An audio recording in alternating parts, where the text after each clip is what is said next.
আগেকার দিনে বাচ্চাদের যেভাবে খাওয়ানো হতো। নে নে মোনা খেয়ে নে, আর এক গাল রয়েছে। না মা, আমি আর খাবো না। আচ্ছা ঠিক আছে, তোকে আমি হাতি ঘোড়া করে খাইয়ে দিচ্ছি। আমার আর খেতে ইচ্ছা হচ্ছে না মা। আচ্ছা তুই খাবি না তো? তুই গাছের ডালে যে পাখিরা বসে থাকে, দেখবি সেই ভাতটা খেয়ে নেবি, দেখবি কেমন করে খায়।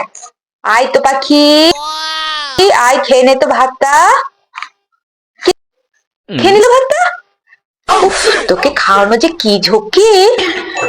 এখনকার দিনে বাচ্চাদের যেভাবে খাওয়ানো হয়। এই নে মোনা, তোর জন্য চাউমিন করে এনেছি, তাড়াতাড়ি খেয়ে নে। না না, আমি খাবো না, আমার এখন খিদে নেই। আরে তাড়াতাড়ি খেয়ে নে, আমার রাজ্যের কাজ পড়ে আছে। আমি খাবো না। আরে সব সময় খাবি না খাবি না কেন রে? খাবি না কেন তাড়াতাড়ি বল। আমি এখন খেতে পারি, তাহলে তুমি আমাকে ফোন দাও। তা ফোন দিতে হবে তো, আর না এই নে ফোন নে। আরে চাউমিনটা তো ধরবি। হ্যাঁ হ্যাঁ, দাও দাও, এটা ধর। কি মজা, ফোন দেখতে দেখতে খাবো। এরপর তাড়াতাড়ি খেয়ে নে, আমি এক্ষুনি এসে দেখি খাওয়া হয়ে গেছে।